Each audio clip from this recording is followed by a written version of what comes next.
রি বন্যা পরিতা ধন্যা খৌনি বিলসতি বৃত্তা মাধুরী মাধুরী মাধুরী ভি।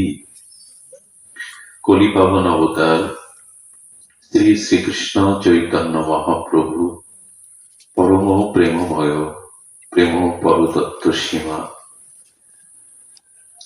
রাধা মাধব মিলিত তনু প্রেম বিলাস বিভক্ত শ্রীমূর্তি শ্রী শ্রী করুণা ঘন প্রেম ঘন শ্রী বিগ্রহ গৌর নিত্যানন্দের অপর অনুকম্পায় শ্রী শ্রী গান্ধার্বিকা গিরিধারীর অপর করুণায় বঙ্গবসুন্ধরার আজ ভক্ত গৃহাঙ্গনে ত্যাগ বৈরাগ্যের মাস চৈত্রের মধ্যাহ্নকালীন গৌর গোবিন্দ বৈষ্ণব আরাধনা সমঙ্গল ভাগবতী ও ভক্তি যজ্ঞের জ্ঞানযজ্ঞের যে আয়োজন, সেই আয়োজনের উদ্দেশ্য প্রয়াত বিদেহী আত্মকল্যাণ। সেই উপলক্ষে আজকের এই মহামাঙ্গলিক মহেন্দ্রক্ষণে অস্মদীয় গুরুপাদ পদ্মে পরার্ধ কোটি দণ্ডবৎ প্রণতি, তৎসহ সাধুজন সন্তজন মহতজন বৈষ্ণব মণ্ডলী, শ্রদ্ধাশীলা ধর্মশীলা কল্যাণীয়া মাতৃমণ্ডলী, সকল ভক্তচরণে সশ্রদ্ধ দণ্ডবৎ প্রণতি। দেখুন, ভাগবত বলেন, কেনা উপায়ন মন কৃষ্ণ নিষেবয়াত। খুব ধ্যান দিয়ে শুনুন, যে কোনো উপায়ে ভগবানই মনটা নিবেশ করতে হবে। সমস্ত শাস্ত্র সাধু সঙ্গের এটাই উদ্দেশ্য। আমাদের মন বড় সংসার বিষয়ে আসক্ত, স্ত্রী পুত্র সুখ দুঃখ মান সম্মান ভোগ বিলাস, এই সংস্কারে আমাদের মন আসক্ত। যদি কেহ কোনোদিন কোনো উপায়ে ভগবানের দিকে তার মনের আবেশ বা মনোনিবেশ করতে পারে, এটাই শাস্ত্র সাধু ভাগবতের উদ্দেশ্য। যে কোনো উপায়ে, কেনা উপায়েন মন কৃষ্ণ নিষেবয়াত। তো মন কি সহজে ভগবানের দিকে আবেশ আসবে? আসবে না। কি করলে আসবে? মনের ভগবানে আবেশ আসার প্রকৃষ্ট উপায় কি? শাস্ত্র বলছেন দুটি উপায়। ভগবানকে যে ভালোবেসেছে, ভগবানের প্রতি যার আবেশ আছে, তৎজাতীয় তৎচিত্ত সম্পন্ন সাধু সঙ্গ না। ছোঁয়াচে রোগটা যেমন যার হয়, তার কাছে গেলে সংক্রামিত হয়, তেমন যার ভগবানে মন আবেশ এসেছে তার সঙ্গ করো। তার বাতাসটা লাগলে, তার অনুভূতি সঞ্চার হলে তোমার মধ্যেও ওই ভাব রোগ বীজাণুর মতো সঞ্চারিত হবে। প্রথম উপায়।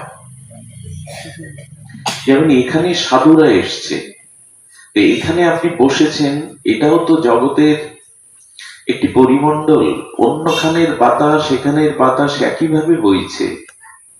আপনিও মৃত্তিকার উপরে এক উঠানে আঙিনায় বসেছেন, কিন্তু এখন আপনার মন অন্যদিকে যাবে না, কারণ এখানে যেহেতু সন্ত সাধুরা বসেছে, হরিনাম হরিকথা হচ্ছে, তাই এখানে যারা ভক্তরা এসছেন তাদের হৃদয়ের যে অনুভূতি, এটা এই বাতাসে পরিমণ্ডলে ছড়িয়ে পড়েছে।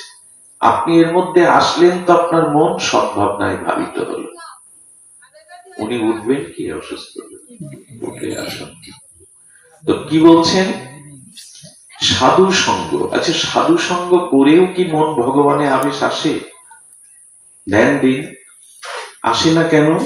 তার মূল কারণ হলো, সাধু সঙ্গে হরি কথাটা আপনাকে প্রিয় হতে হবে।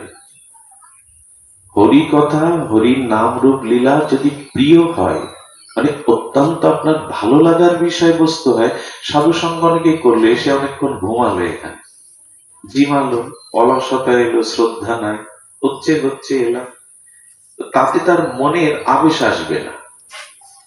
যদি সাধু সঙ্গে এসে হরিকথাতে মনের আবেশ আসে, পিপাসা আসে, একটা ব্যাকুলতা আসে, তখন হরিকথা আপনাকে স্পর্শ করলো মানে আপনাকে টেনে ভগবানের চরণে, ভগবানের দিব্য নাম লীলাতে নিয়ে যাবে, টেনে নিয়ে যাবে। হরিকথার এমন মহিমা। প্রথম উপায় সাধু সঙ্গ, দ্বিতীয় উপায় সাধু মুখে হরিকথা। এটি শ্রবণ হলে আপনার মন ভগবানে আবেশ আসতে হবে। তার কারণ কি জানেন? যে বস্তুর গুণ নাই তাতে মানুষের ভালোবাসা, প্রিয়তা আসে না।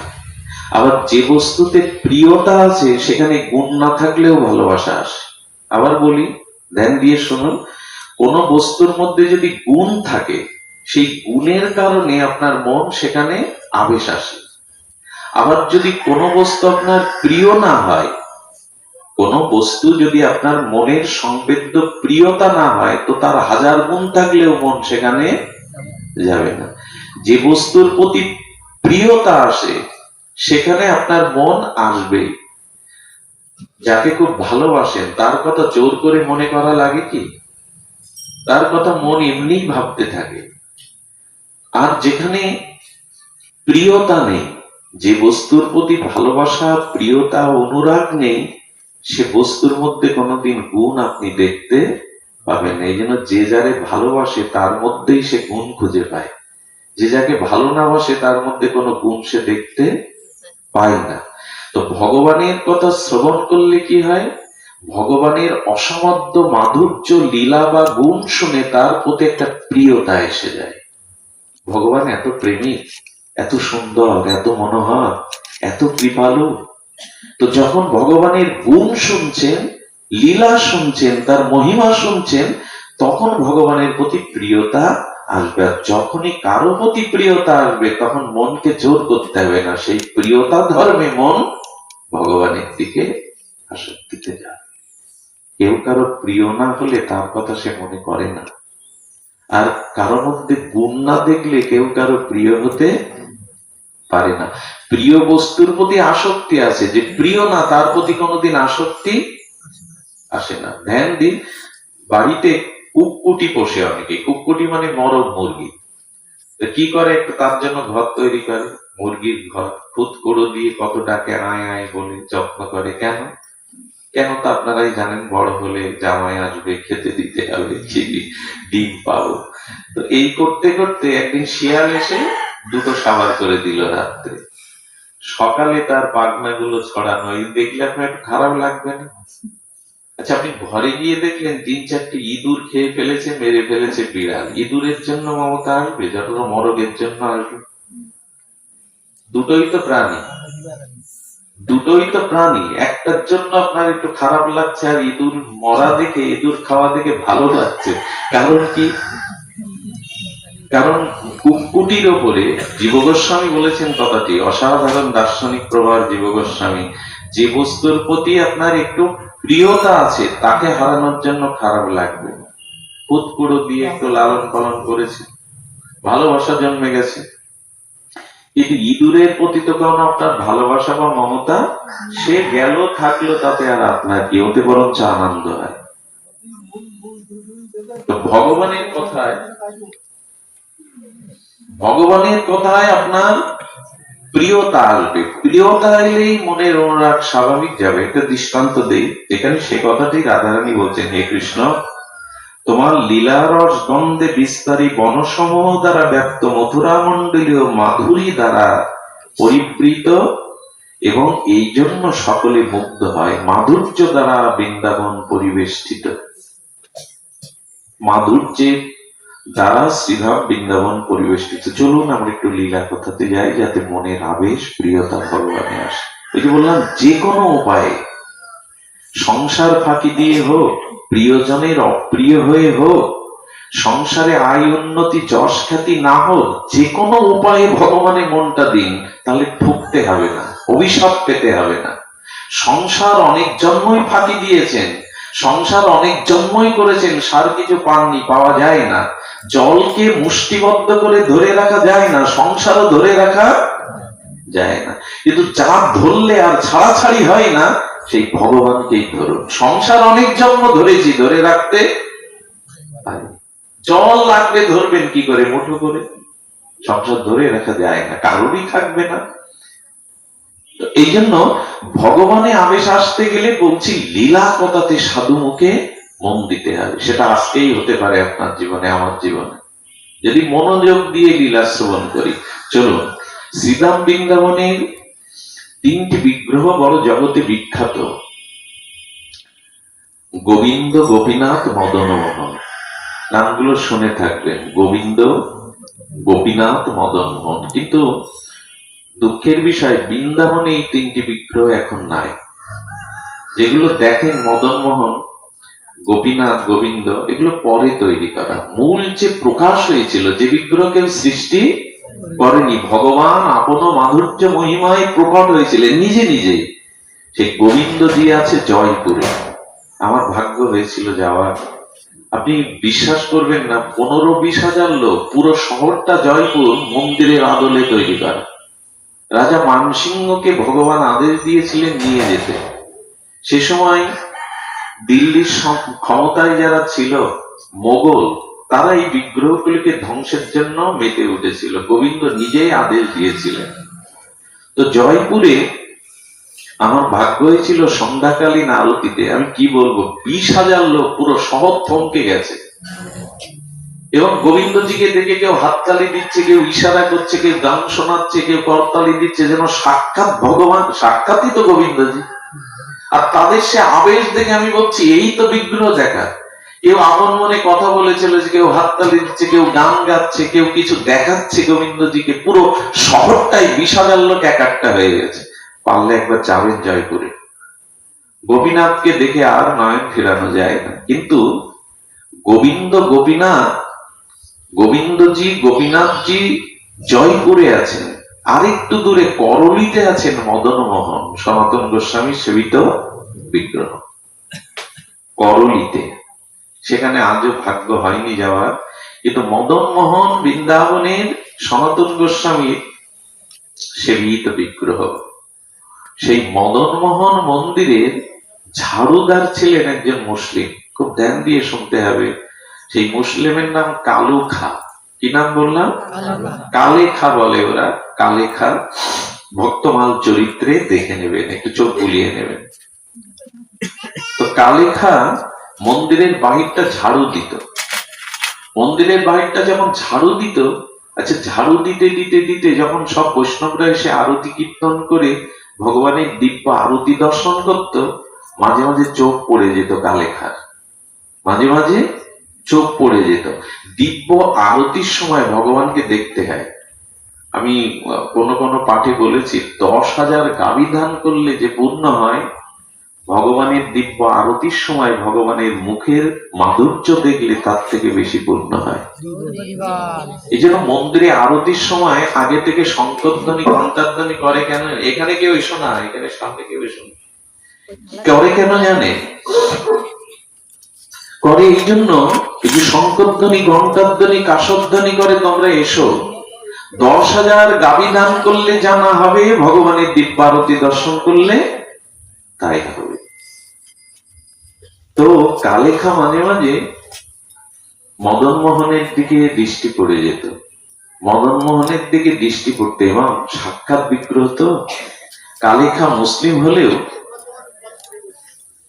বিগ্রহের দিকে তাকাতে তাকাতে মাঝে মাঝে তার নয়নে জল এসে যেত। আমি তো স্রষ্টা, আমি তো আমাদের ঈশ্বরকে মানি, তিনি নিরাকার, তার রূপ নেই। আচ্ছা, কালেখা ধীরে ধীরে দেখতে দেখতে নয়ন সজল হয়ে যেত, আর গোপীনাথের প্রতি তার আসক্তি জন্মে গেল। বাড়িতে ভালো লাগে না, কাজটা বাদেও পড়ে থাকে মন্দিরে, ওই যে দূরে দাঁড়িয়ে দাঁড়িয়ে মদন মোহনকে দেখতে থাকে। আচ্ছা, আমরা ভগবানকে দেখছি অনেক দিন ধরে, ভগবান আমায় দেখছেন তো? এই কথাটি একটু বিচার করুন। আমরা ভগবানের মন্দিরে যাই, ভগবানের বিগ্রহকে প্রণাম করি, দর্শন করি, ভগবান আমাকে দেখছেন কিনা বোঝা যাবে কি করে? শুনুন, এই দেখতে দেখতে, দর্শন করতে করতে যদি কোনোদিন ভগবান আপনার দিকে দৃষ্টি দেয়, তখনই বিনা সাধনায়, বিনা প্রয়াসে আপনার ভিতরে প্রেম দেখা দেবে। ভগবান যদি দৃষ্টি দেয়, কিরকম জানেন? লক্ষ্মী দেবীকে কেউ যদি দেখে তার অভাব থাকবে কি? ঐশ্বর্য দেবী লক্ষ্মীকে। যদি সরস্বতী কাউকে কৃপা করে দেখা দেন, করুণা করেন, তার বিদ্যার অভাব থাকবে কি? মূর্খ হলেও থাকবে না। যদি মা কালী কাউকে কৃপা করেন, তার অমঙ্গল আর থাকবে কি? থাকবে না। তেমনি ভগবান আপনার প্রতি দৃষ্টি দিয়েছে মানে জানবেন আপনার তার প্রতি প্রেম এসে গেছে। এগিয়ে এগিয়ে বসুন তো, অনেকে জায়গা পাচ্ছে না। এগুলো একটু এগিয়ে দাও তো, একটু এগিয়ে বসুন। সুধীজন, ধ্যান দিন, আমার হাতে সময়ও কম, একটু লক্ষ্য করুন। তো ভগবান যদি কারোর প্রতি দৃষ্টি দেয় তো প্রেম হয়ে যাবে। তো কি ভাগ্য দেখুন, রাধে রাধে, কি ভাগ্য দেখুন। ওখানে বসমান এই মধ্যে প্রণামী পরে করলেও হয়, পেছন থেকে এসে আগে ভাগবতের সামনে আসতে নেই। যেখানে আসতে হয় ওখানেই বসে প্রণাম করতে হয়। ভগবান শুধু সামনে এলে পছন্দ করে না, পেছনেও তিনি আসেন। বসুন সবাই, শান্ত হয়ে বসুন। তো আমরা লক্ষ্য করছি ভগবান দৃষ্টি দিলে কি হবে? আস্তে আস্তে মদন মোহনকে হৃদয়ের মাধুর্য আর দিয়ে ভালোবাসতে শুরু করলো কালেখা। কালেখা বিবাহিত। আচ্ছা, এমনি করে কালেখার ওই আরতি দেখতেই হবে। মদন মোহনকে চুরি করে কেউ আমাকে দেখছে কিনা, আমি তো কালেখা, জাতিতে মুসলিম। আচ্ছা, কালেখা তো ভাগবত শোনেনি, কালেখা তো সাধু সঙ্গ কোনোদিন করেনি, তিনি গঙ্গা স্নানও করেননি। এই কৃপাটা হলো কি করে? উনি ভাগবত শোনেননি, ভগবানকে পূজা অর্চনাও করেন না, গঙ্গা স্নান করেননি, তীর্থযাত্রাও করেননি, সাধু সঙ্গ করেননি, হরিকথা শ্রবণ করেননি, দান ব্রত করেননি, তো ভালো লেগে গেল কেন? বলে এটাই তো মহিমা। আপনি ভগবানকে ভালোবাসেন বড় কথা না, ভগবান যদি আপনাকে ভালোবাসে, আপনি ভগবানকে দেখেন বড় কথা না, ভগবান যদি আপনার দিকে দৃষ্টি দেয়, বিনা সাধনায় প্রেম হয়ে যাবে আপনার, অন্য কোনো সাধনা লাগবে না, প্রেম হয়ে যাবে দৃষ্টি মাত্র। এই জন্য ঠাকুরের মন্দিরে গিয়ে এক গাদা কামনা বাসনা না আছে এরকম বলবেন তো, তুমি আমার দিকে একবার চাও ভগবান, আমি তোমার কাছে অন্য কিছু চাই না, ধন জন বিত্ত বৈভব, তুমি কাজ করো, আমার দিকে একটু দৃষ্টি দাও প্রভু, তোমার দৃষ্টি পড়লেই আমার আমার এই জন্ম সার্থক হবে। এরকম প্রার্থনা করি তো বিগ্রহের সামনে, অসুখ সেরে দাও, এই করো তাই করো, কামনা বাসনা পূর্ণ করো, এতে ভগবানের প্রীতি হয় না। এটা একটা ব্যবসায়িক ভাব, আমি তোমায় কিছু দেব, বিনিময়ে তুমি আমায় কিছু, এতে প্রেম পাওয়া যায় না। কামনা বাসনা পূর্ণ হয় বটে, কিন্তু প্রেম, কারণ প্রেমের মধ্যে কোনো স্বার্থ চাওয়া পাওয়া থাকলে সেটাকে প্রেম বলে। প্রেম হতে হবে অহৈতুকী। যেমন সন্তানকে মা যখন দুগ্ধ পান করায়, বুকের অমৃত দুগ্ধ স্তন পান করায়, মা কোনো কামনা নিয়ে পান করায় তো, যে বড় হবি, আমাকে ভালো খাওয়াবি, পড়াবি, আমাকে সুখে রাখবি, পাঁচতলা, এই ভেবে খাওয়াই কি? এই জন্য সন্তান যখন মাতৃস্থানে দুগ্ধ পান করে, পৃথিবীতে এর থেকে সুন্দর পবিত্র দৃশ্য আর নিঃস্বার্থ ভাবে মা ওকে সেবা করছে আর ও আনন্দ পাচ্ছে। তো ভগবানের কাছে যদি কামনা না নিয়ে ভালোবাসা নিয়ে যান, কিছুই চাই না, তুমি আমার দিকে একবার তাকাও প্রভু, একবার দৃষ্টি দাও, এরকম প্রার্থনা থাকলে ভগবান সন্তুষ্ট হন এবং কোনো না কোনো দিন আপনার দিকে তিনি দৃষ্টি। কালেখার চোখে জল ভরে যেত, আর নয়ন মনে অন্য কোন রূপ ভালো লাগতো না। একবার ওই রূপ যার ভালো লাগে তার অন্যদিকে তাকাতেই চাইবে না। কিন্তু ঘটনা না দুর্ঘটনা ঘটে গেল।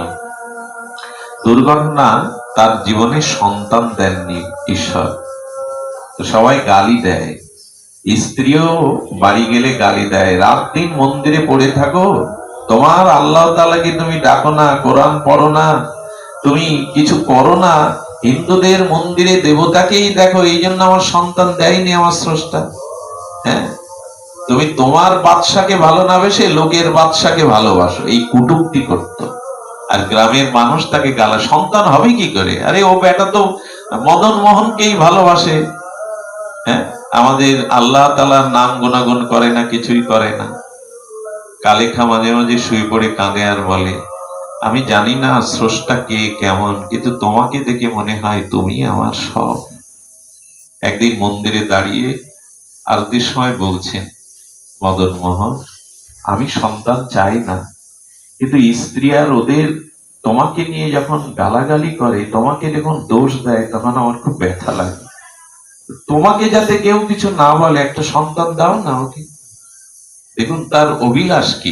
আমি চাই না, বিধাতা যদি না দেয়, আমি চাই না প্রভু, এতদিন সংসার করলাম তো ঠিক আছে, তোমাকে দিয়ে ওরা বড় গালি দেয়, তো ওদের মুখ বন্ধ করার জন্য দাও না, একটা সন্তান দাও।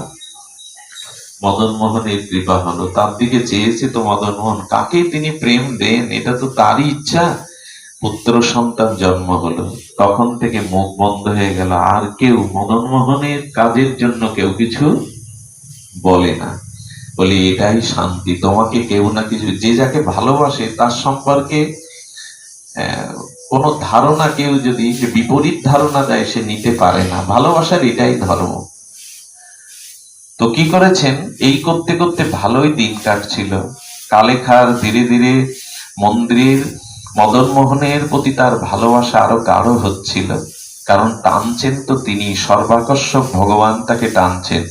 কিন্তু কি হয় জানেন, এই ভালোবাসাটা যখন ভগবানকে কেউ না দিয়ে ওই ভালোবাসাটা কুড়িয়ে অন্যদের দেয়, তখন এটা ভগবানের একটা ব্যথার সৃষ্টি হয়, অভিমানের সৃষ্টি হয়। ভালোবাসতায় আমাকে বাঁচো, তাহলে জীবন কেন, একাল পরকাল ধন্য হবে, কিন্তু আমাকে ভালোবাসা বাদ দিয়ে আর যাদের ভালোবাসো, সে ভালোবাসাটা সার্থক হয় না, সে ভালোবাসাটা একদিন ভেঙে যায়, নষ্ট হয়ে যায়।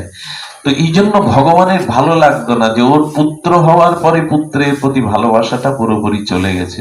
গোবিন্দ চান যে কোনো উপায়ে তুমি আমার থাকো, মনটা আমাতে অভিনিবেশ করো। সর্পাঘাতে কালেকার ছেলে মারা গেল। যখন মারা গেল, তখন স্ত্রী মানে সন্তান হারা মায়ের এই তীব্র যে হাহাকার বেদনা, মন্দিরে দাঁড়িয়েছিল কালেখা, জানতে পারেনি। মরা ছেলেকে নিয়ে স্ত্রী গ্রামবাসী এসে কালেখার পায়ে দিয়ে বলল, আজ এই দেবতা দেবতা করতে করতে, তোমার এই মদন মোহন করতে করতে আজ ছেলেটা মারা গেল, তাকে ওঝা ডাকবার ওষুধ দেওয়ার কেউ নেই। ছেলেটাকে পায়ের কাছে দেওয়ার পরে সবাই বলছে, এখন বাঁচাক, তোমার মদন মোহন তোমার ছেলেকে বাঁচাক, রাত দিন পড়ে থাকো, সংসারের দিকে খেয়াল নেই, বাঁচাক। হ্যাঁ, মদন মোহনের সামনে ছেলেটা রেখেছে মন্দিরের বাইরে। ছেলেটা রেখে বলছেন, মদন মোহন, আমি তোমার কাছে কোনোদিন কিছু চাইনি, চেয়েছিলাম তোমাকে যাতে গালি না দেয় একটা সন্তান দিয়েছ। হয়তো তুমি চাওনি সে জগতে বেঁচে থাকুক, চলেও গেছে, কিন্তু এখন যে তোমার দোষ হবে, আমাকে তো তোমার কাছে আসতে দেবে না ওরা। একটা কিছু করো না, একটা কিছু করো তুমি। তোমাকে পাথর ভাববে কেন? আমি জানি তুমি পাথর না, আমি জানি তুমি চিন্ময় সচ্চিদানন্দময়, কিছু করো। যেই বলেছে, একটা দৃষ্টি জ্যোতি এসে ওই বাচ্চাটার মুখে পড়লো, সঙ্গে সঙ্গে বাচ্চাটা উঠেই পড়লো, জীবিত হয়ে গেল। সেই দিন মন্দিরের পূজারী সমস্ত সাধু সমাজ জানলো কালেখা সাধারণ কেউ নন, উনি মদন মোহনেরই প্রিয় ভক্ত। ইতিহাস হয়ে গেল কালেখা। কালেখা ইতিহাস হয়ে থাকলো। সেই দিন থেকে আর বাড়ির দিকে তেমন দৃষ্টি দিত না, ওই মদন মোহনকেই নিয়ে কালেখার জীবন কেটেছিল।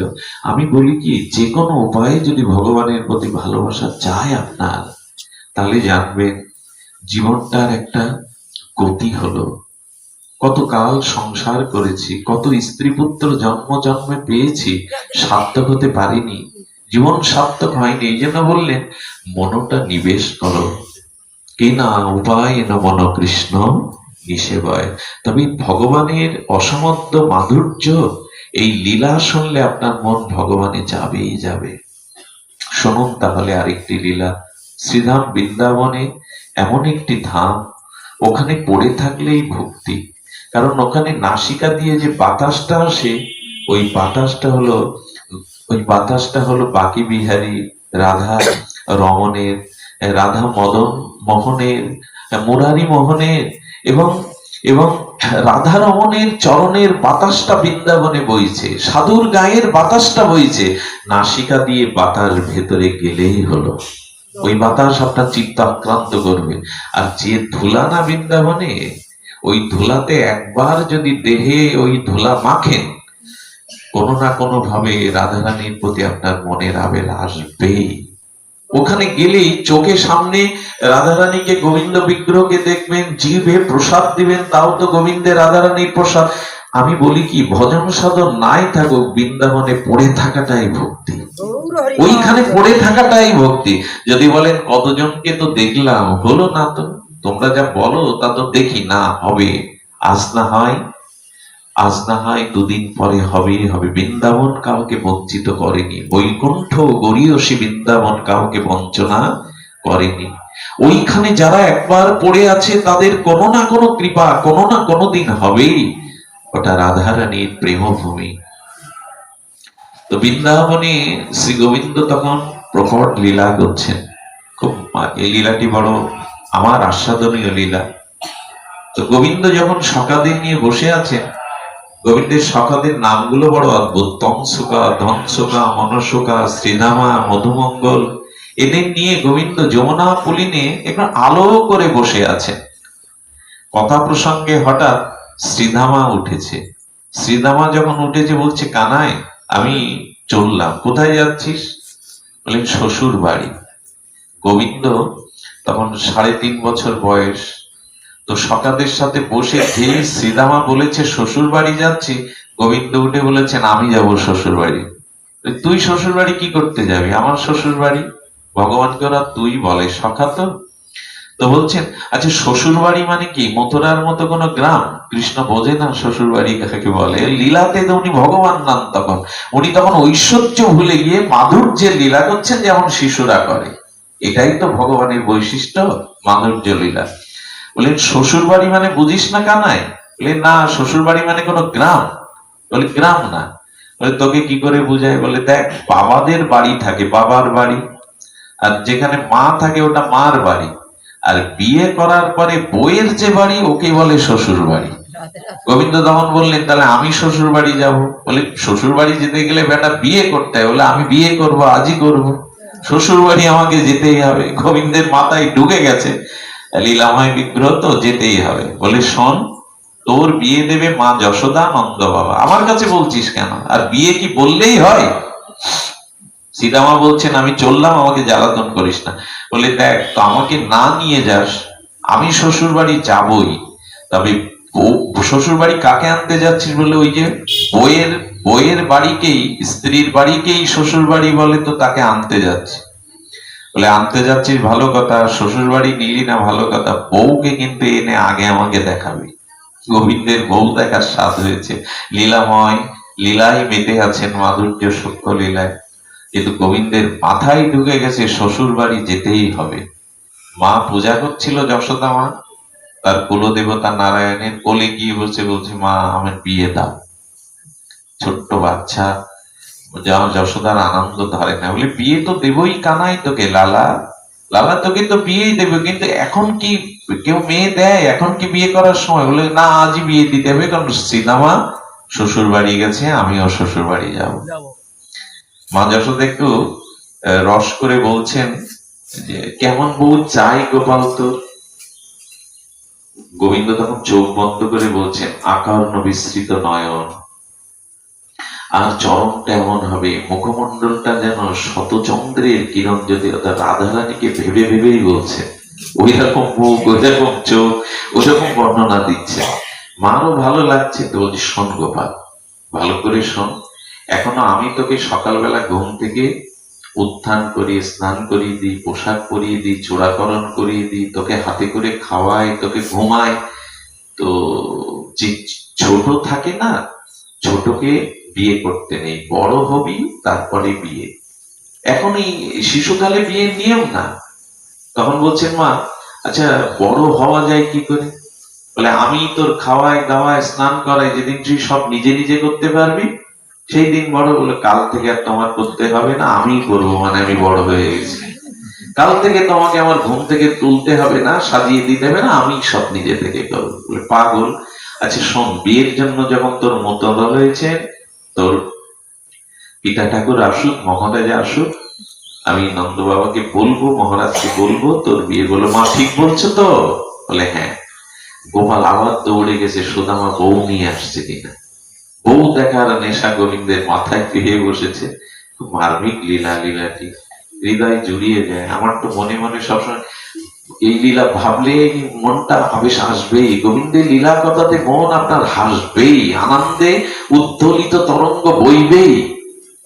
হ্যাঁ, শ্রীদামা ঘোড়ার গাড়ি থেকে নামলো, কিন্তু বউ যে শ্রীদামার স্ত্রী, যে সহধর্মিণী, যে তাকে শ্বশুরালয়ে পাঠানোর সময় সুদামার স্ত্রী শাশুড়ি বলে দিয়েছে, সঙ্গে ওর নাম মাধবী, ওর নাম হলো মাধবী। মাধবী, বৃন্দাবনে আমি যতটুকু জানি তোর পতিদেবতা শ্রীদামার যে স্বামী কানাই নাম, অনেকে গোপাল বলে ডাকে, খবরদার জীবনে মরে যাবি কিন্তু তার মুখের দিকে কোনোদিন তাকাবি না। বলে কেন মা?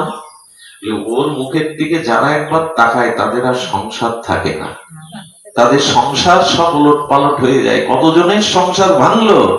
আমি চাই মেয়েদের ধর্ম পতিব্রতা, মেয়েদের ধর্ম শ্বশুর বাড়িকে আপন করা, মেয়েদের ধর্ম স্বামী সেবা, পতি সেবা, কিন্তু ওর মুখের দিকে, কানাইয়ের মুখের দিকে যে একবার তাকায় তারা সংসার লোপাট যায়।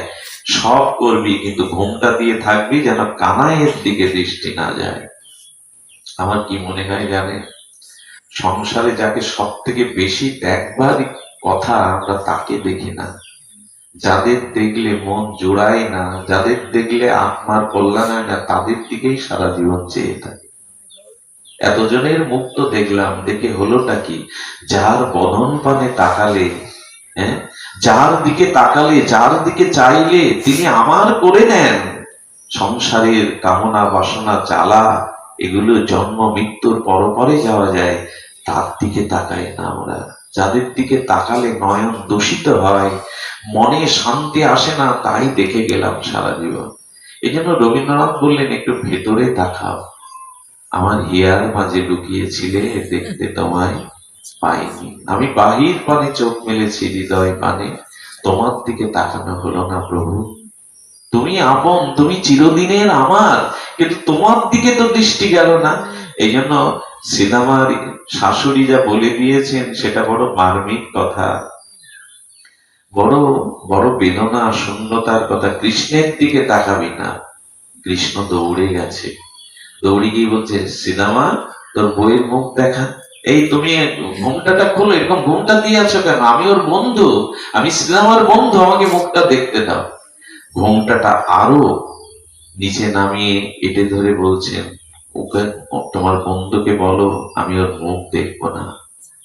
যেই বলেছে আমি ওর মুখ দেখবো না, সঙ্গে সঙ্গে কৃষ্ণের চোখে জল এসে গেছে। আসবেই তো, তিনি জগতে আসেন তার দিকে যাতে আমাদের দৃষ্টি যায়। আমার মুখ দেখবে না? শ্রীদামাকে ইশারা করে বললেন, মা নিষেধ করেছে ওনার মুখের দিকে, বলছো কি তুমি? আরে কানাই কি মুখটা দেখাও, জানো? তুমি জানো না, ব্রহ্মা শিবাদি দেবগণ তাকে দর্শনের জন্য যুগ যুগান্তর তপস্যা করে।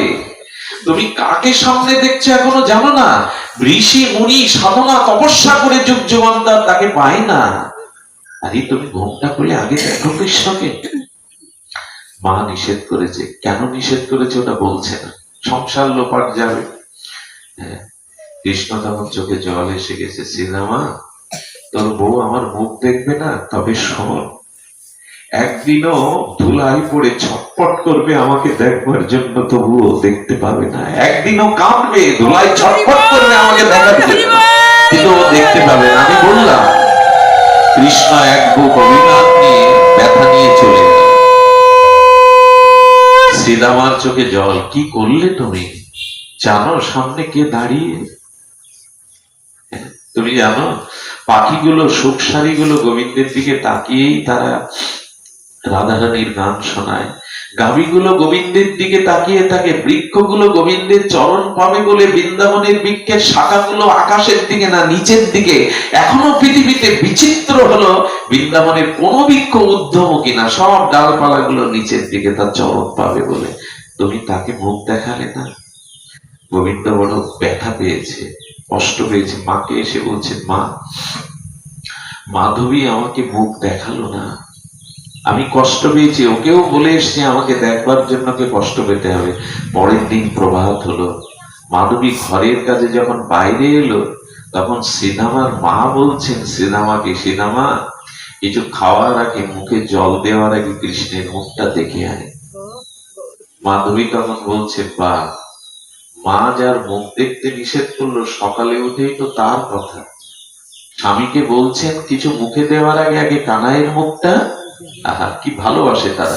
বাইরে এসে তাকে বৃদ্ধ গোপীরা বলছেন, আজ নিশ্চয়ই কানাই আমার ঘরে আসবে, আজ নিশ্চয়ই গোপাল আমার ঘরে ননি চুরি করতে আসবে, আমি সাজিয়ে রেখেছি গোপালের জন্য। যেখানে যাই মাধবী শুধু কৃষ্ণ কৃষ্ণ। আহারে, কিন্তু বৃন্দাবনের আকাশ বাতাস শুধু তার কথা বলে, আর কথা বলে না। আমি মুখটা দেখলাম না, যার কথা নিয়ে এরা পড়ে আছে, সমস্ত জায়গায় যাচ্ছে তো কৃষ্ণের ননিচুরির কথা, কৃষ্ণের রূপের কথা, কৃষ্ণের মহিমার কথা। মা কেন বলে দিল তার দিকে না তাকাতে? মাধবীর চিত্তে ওই সময় থেকে লেগে গেল, কে কৃষ্ণ? সবার মুখে, সবার মনে, সবার বাক্যে সেই একই কৃষ্ণ, একই গোপাল লালার কথা। আমি তাকে দেখলাম না। সেই দিন থেকে তার ভিতরে জ্বালা শুরু হলো। কেন মা আমাকে এই অভিশাপ দিল? কেন তাকে দেখতে দিল না? সবাই যমুনায় জল আনতে যায়, কৃষ্ণের কথা, আকাশে বাসাতে তার কথা, বৃদ্ধ গোপীদের কাছে তার কথা। আমাদের কৃষ্ণ, আমাদের মনোহর, আমাদের শ্যাম সুন্দর, আমাদের লালা, এই চারিদিকে আকাশ বাতাস তার দিকে। রাত্রে ঘরে দৌড় দিয়ে মাধবী কাঁদে, আমার ভুল হতে পারে, তুমি কেন এত বড় কথা বললে? আমার ভুল হতে পারে, মায়ের ভুল হতে পারে, কিন্তু তোমাকে না দেখে তো আমি আর থাকতেও পারছি না। সর্বময় তোমার কথা, তোমার লীলা। এই হলো বৃন্দাবন, যেখানে গেলে আপনাকে টেনে নিয়ে যাবে। কৃষ্ণ কথা, কৃষ্ণ লীলা, ভাবনা আপনাকে টেনে নিয়ে যাবে। এই জন্য তো মহাপ্রভু বৃন্দাবনে যেতে বলতেন। হ্যাঁ, চার দেয়ালে আটকে না থেকে জীবনে এক দুবার হলো একবার ধামে যান। ধামে যান। তীর্থে যাওয়া এক জিনিস, আর ধামে যাওয়া, তীর্থে গেলে পুণ্য হয়, কিন্তু ধামে গেলে ভক্তি হয়। হ্যাঁ, ধামে যেতে হয়। তো রাত দিন এই করছে, সারা রাত্র কাঁদলো মাধবী, তোমার দেখা পাবো না, তোমার দিকে আর চাইতে পারবো না, তুমি যা বলে গেলে তাই তো হলো। রাত দিন কাঁদে, সারা রাত কেঁদেছে, সারা রাত কেঁদেছে, ওই মুখ দেখতে পাবো না। কাঁদতে কাঁদতে কখনো ভোর হয়েছে বুঝতে পারেনি। স্বভাব বা অভ্যাসবত কাগড়িটা কোলে নিয়ে যমুনায় জল ভরতে গেছে। কৃষ্ণ কি জানে না তার জন্য কে ঘুমাচ্ছেন না, কে তাকে ডাকছে? মনে হলো সারা রাত কেঁদেছে, যায় একটু পরিচয় না দিয়ে দেখা দিয়ে আসি। ও তো আমাকে মুখ দেখেনি, পরিচয় জানে না। দেখুন, ভগবানের জন্য যদি ব্যাকুল হন, ভগবানের জন্য যদি চিত্ত আর্দ্র হয়, ভগবানও তার থেকে বেশি ব্যাকুল হন আপনার চোখের জল, আপনার হৃদয়ের আর্দ্রতা দেখে। যমুনায় মাধবী জল ভরছে, জল ভরতে ভরতে গাগরিটা তুলতে পারছে না, গোবিন্দের ইচ্ছে ভারী হয়ে গেছে। গোবিন্দ সেই মুরলী হাতে নিয়ে, আর ত্রিভঙ্গ ললিত ঠাম, সুন্দর মনোহর শ্যাম সুন্দর যমুনা বলে নিয়ে এসে উপস্থিত। কিন্তু মুখ তো মাধবী কখনো দেখেনি, চেনে না। তুলতে পারছি না দেখে ডাইনে তাকিয়ে দেখে, শ্যাম সুন্দর, কে তুমি? তুমি ব্রজ বালক বুঝি? আমি তুলতে পারছি না গাগরিটা, একটু সাহায্য করো না। গোবিন্দ এসে কলসিটা ধরেছেন, ধরে যত উপরে তুলছেন, গোবিন্দ সোজা হয়ে দাঁড়াচ্ছেন যাতে ওর মুখের মুখটা পড়ে। যেই না ঘুমটাটা পড়ে গেছে, সামনে গোবিন্দ নয়নে নয়ন পড়ে গেছে। যেই পড়ে গেছে, সঙ্গে সঙ্গে দেখে মূর্ছিত হয়ে গেছে। প্রাণের দেবতা কৃষ্ণ কিন্তু জানে না ও, কিন্তু ওই রূপ দেখেই প্রেমে মূর্ছিত হয়ে পড়ে গেছে। কৃষ্ণ বললেন, হাহাকার জেগে থাকুক, আমি চাই আমার জন্য জীবের হৃদয়ে হাহাকার থাক। টাকা পেলাম না বলে, সন্তান পেলাম না বলে, ভোগ সুখ মান সম্মান হলো না বলে এই হাহাকারে তোমার জীবন নষ্ট হবে। কিন্তু কৃষ্ণ পেলাম না বলে কবে তোমায় পাবো, এই হাহাকার মানুষের জীবনকে সুন্দর করে দেয়।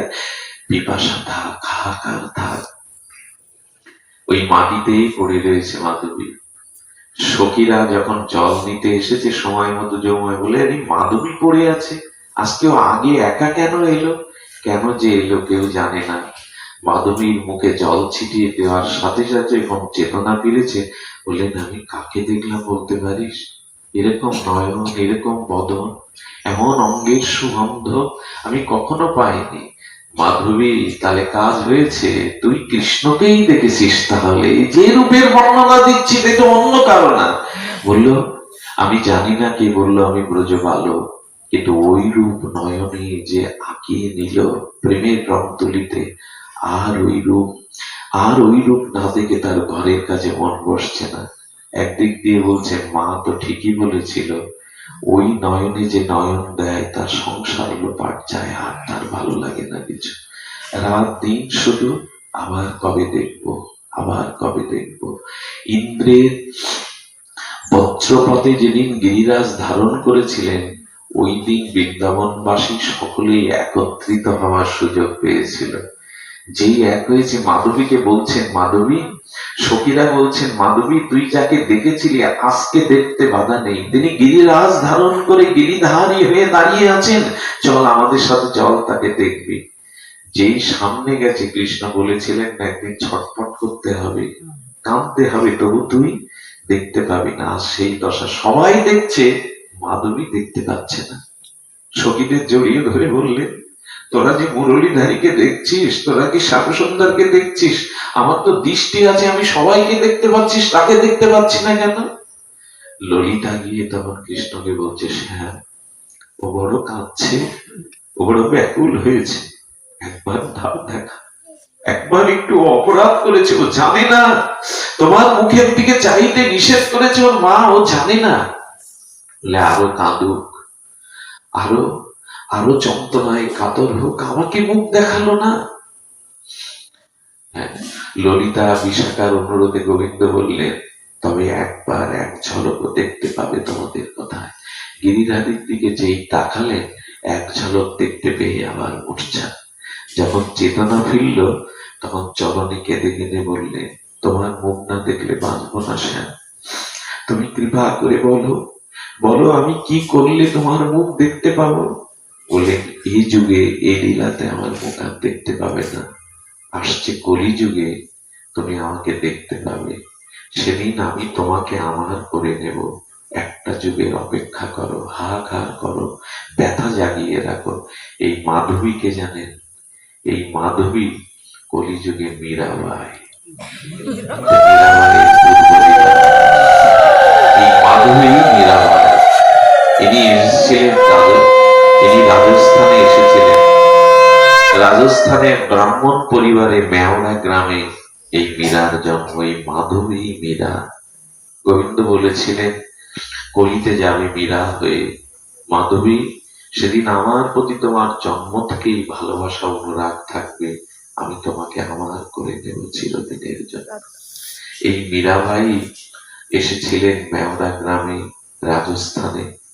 রাজস্থানে মীরাবাইয়ের জন্ম, কিন্তু মীরাবাই ও তিনজন সাধুর কৃপা পায়, তারপরে তার মধ্যে গোবিন্দ ভক্তি প্রস্ফুটিত হয়। আমি বলি, আপনি ভগবানকে পূর্বজন্ম দর্শন করেছেন, কিন্তু এই জন্মে প্রেম ভক্তি হতে গেলেও সাধু কৃপা লাগবে, গুরু কৃপা লাগবে। মীরার জন্মের পরে উনি রোহিদাস, এই পরম বৈষ্ণবের কৃপা পেয়েছিলেন, হরিকথা শুনেছিলেন, আর গিরিধারীকে দেখেই তার নয়ন মন আটকে গেল। ওই যে পূর্বজন্মের সংস্কার ছাড়া কারো ভক্তি হয় না। দেখুন, হরিকথাতে যাদের রুচি হয়, ভগবানকে যাদের ভালো লাগে, হরিকথায় যাদের মনোবেশ আসে, জানবেন এটা আপনার এক জন্মের ভাগ্য না, পুরনো কিছু জন্মের স্বীকৃতি না থাকলে এ পথে আসা যায় না। অনেক তো আছে, অনেকের রুচি হয় না কেন? বলে পূর্ব প্রাক্তন স্বীকৃতি নাই। এই জন্য যদি স্বীকৃতি নাও থাকে, এই জন্মটা তো একটু এগিয়ে যান, এই জন্মটা একটু এগিয়ে যান। অনেকেই বলে, গোবিন্দ আমাকে কৃপা করলো না, গোবিন্দ আমাকে তার দিকে টানলো না। গোবিন্দ বলছেন, মনুষ্য জন্মটা দিয়েছি, এর থেকে বেশি কৃপা কি করবো তোমায়? আমি তোমাকে মনুষ্য জন্ম দিয়েছি, এর থেকে বড় কৃপা আর কি থাকতে পারে? শুকর কুকুরে বৃক্ষ লতায় তুমি যাওনি, আমাকে ভজনের জন্য আমি তোমাকে মনুষ্য জন্ম দিয়েছি। শুধু কি তাই, আমি গুরু দিয়েছি, সাধু দিয়েছি, ভাগবত দিয়েছি, হরিনাম দিয়েছি, বৃন্দাবন নবদ্বীপ দিয়েছি, আরো হরিকথা দিয়েছি, যাতে বাতাস লেগে তুমি আমার কাছে আসতে পারো। আর কি কৃপা করব? এখন তোমাকেই এগিয়ে আসতে হবে। আমি অনেক পায়ে গিয়েছি তোমার দিকে, এখন তোমার, আমার লীলা আছে, আমার নাম আছে, আমার বৈষ্ণব আছে, আমার ধাম আছে, শুধু তুমি একটু সংসার থেকে পা বাড়াও আমার দিকে। আমি তো কৃপা করেই বসে আছি। বলুন তো, মনুষ্য জন্ম সহজে পাওয়া যায়? আমি গতদিন বলছিলাম মনে হয় বেরসিতে, জন্মদিনে অনেকেই গাড়ি, বড় লোকদের গাড়ি উপহার দেয়, চশমা দেয়, ঘড়ি দেয়, কত কি উপহার দেয় না? তো একজন মহাত্মাকে ওরকম সবাই উপহার দিয়েছে, বৃন্দাবনের এক সাধুকে, কথাবাচককে। তাকে ঠাকুমা এসে জিজ্ঞাসা করছে, সব থেকে বড় উপহার কে দিল তোকে? বললেন, গোবিন্দ মনুষ্য জন্মটা দিয়েই সব থেকে বড় উপহার দিয়েছে না। বলে, গাড়ি পেয়ে কি হবে? যদি গোবিন্দ শরীর না দিত, গাড়ি চোখ তোকে। চশমা যে উপহার দিল সে বড় উপহার দেয়নি, কারণ মনুষ্য জন্ম না পেলে, চোখ না পেলে চশমার কি দরকার ছিল? যে পাদুকা দিয়েছে, গোবিন্দের চরণ না দিলে ও জুতোরও কি প্রয়োজন ছিল? তাই শ্রেষ্ঠ উপহার ভগবান আমাদের দিয়েছেন মনুষ্য শরীর, এটা দেবতারাও পায় না। তো তা পেয়ে, ভগবানের নাম সাধু সঙ্গ পেয়েও যদি আটকে থাকি সংসার করতে করতে সারা জীবন, তাহলে এ জন্মে কেন, কোন জন্মেই আর বেরোতে হবে না। ভালোবাসুন তাকে। এই মীরা ছোটবেলা থেকেই গিরিধারী লালকে ভালোবাসতে বাসতে মীরা কিশোরী হলো।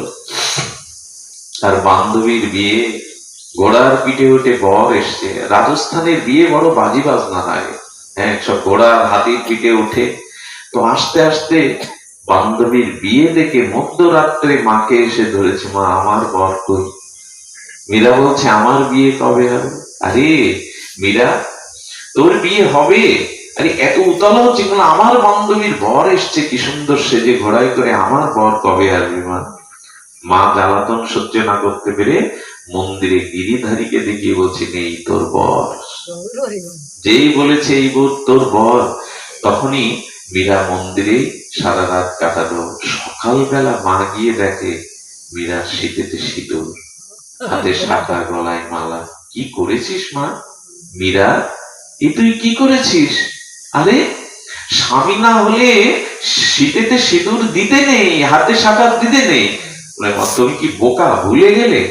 কাল রাত্রেই তো বললে গিরিধারী আমার বর, গিরিধারী আমার বর। বর হলে কি হবে? আরে বিবাহ অনুষ্ঠান হলে হয়েছে মা, জানো, গিরিধারীর চরণ ধরে আমি মাথাটা রেখেছিলাম, একটু তন্দ্রার মতো এসেছিল, দেখলাম কত শত দেবতা, চতুরানন পঞ্চানন দেবতাকে নিয়ে আর রথে করে আমাকে বরণ করতে এসেছে গিরিধারী। আমার তো মালা বদল হয়েছে, আমার তো শীতেতে সিঁদুর দিয়েছে গিরিধারী। মা, গিরিধারী আমার বর। ওই যে সেদিন থেকে গিরিধারীকে মেনে নিল, মীরার চোখে, মীরার মনে আর কোনো পুরুষ ধরেনি। আপনারা জানেন, বিক্রমাদিত্যের এই রাজসভাতে মীরা রাজবধূ হয়েও গিয়েছিল। বিয়ে দেওয়া হয়েছিল একরকম জোর করে, রানা তাকে বিয়ে দিয়েছিল, কিন্তু রানাকে মন কোনোদিন দিতে পারেনি। বিষ খাওয়াতে গেল, সেটা অমৃত হয়ে গেল। ফুলের ঝাড়ির মধ্যে সাপ দিয়ে দিল, মালা মনে করে ধরলে কাটবে না। গোবিন্দকে ভালোবেসে, গিরিধারীকে ভালোবেসে মীরা শেষে বৃন্দাবনে চলে গেল। বৃন্দাবনে ঘুরতে ঘুরতে একদিন ললিতা, বিশাখা আর মীরার হাত ধরে নিত্য লীলায় দেখিয়ে দিলেন। নিত্য বৃন্দাবনে নিকুঞ্জ মন্দিরে রাধা মাধবকে দেখিয়ে দিলেন। কাঁদছেন আর বললেন, আর কত পরীক্ষা নেবে, এবার তোমার সেবায় আমাকে নিয়ে না, আর এই জগতের বন্ধনে আমাকে রেখো না।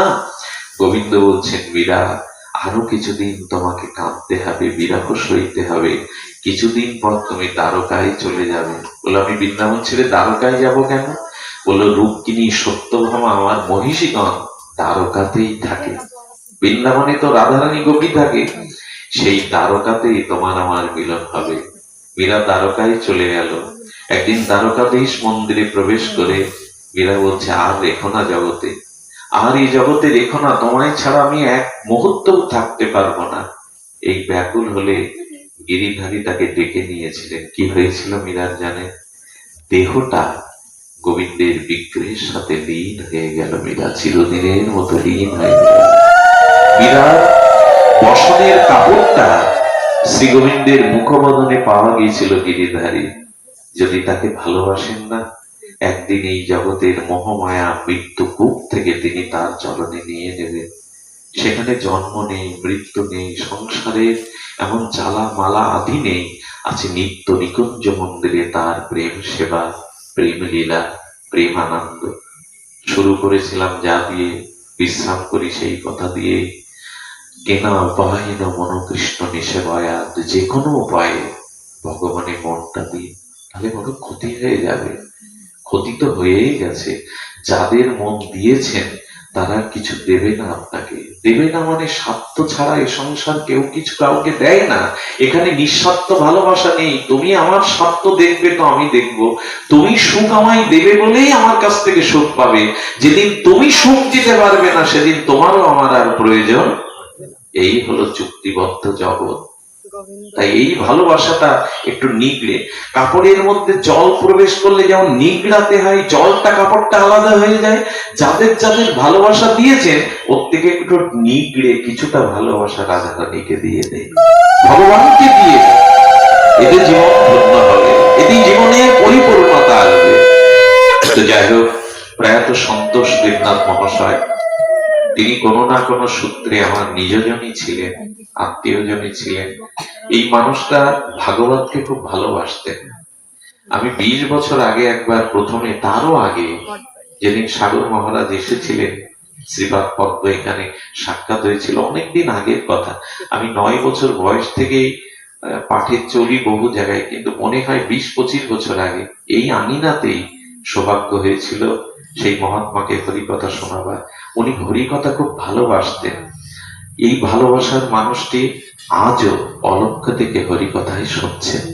এই দিনটার জন্য তার প্রতীক্ষা ছিল, সারা বছরের প্রস্তুতি ছিল। যার আত্মা, দেহ নাশ হলেও আত্মার তো নাশ নেই, তিনি অলক্ষ থেকে আজ এই হরিকথা শুনছেন, আজ এই হরিনাম শুনছেন। আপনার প্রার্থনা করবেন তার দিব্য আত্মা যেন গোবিন্দের চরণ পেয়ে চির শান্তিতে থাকে, দিব্য ধাম প্রাপ্ত হয়, এবং তার সহধর্মিণী, তার জামাতা, কন্যাগণ সহ পরিবারের সকলেই তাদের ঐকান্তিক শুভ প্রচেষ্টায় আজকের যেই ভাগবত, এটা ধন্য হোক, পূর্ণ হোক, সফলতা প্রাপ্ত হোক, আর তার আত্মার অবশ্যই কল্যাণ হোক। আমি যেহেতু বিষয়ী মানুষ, নরকের কীট, দৌড়াদৌড়ি সার, আমাকে এই মুহূর্তে বিদায় নিতে হবে। তো আপনাদের সকলের চরণে প্রণাম জানিয়ে, আবারও মহাপ্রভুর কৃপা হলে, করুণা হলে আপনাদের সাথে এমনি হরিকথায় আবারও কোথাও হয়তো দেখা হবে, হরিকথার বিনিময় হবে। আমি আপাতত আপনাদের একজনকে একটু ডাকছি, উঠবেন না, এখনো একটু সময় আছে। আমাদের বাঁকা থেকে এসছেন আমাদের রাতুল কৃষ্ণ দাস, উনি হরিকথা প্রেমী, হরিকথা ভালোবাসেন। উনি কিছুক্ষণ হরিকথা আরো আপনাদের আস্বাদন দিচ্ছেন, ওনাকে বিনয়ের সহিত নিবেদন করছি। আর আপনারা আমার জন্য একটু করুণা করবেন। জয় নিতাই গৌর প্রেমানন্দ।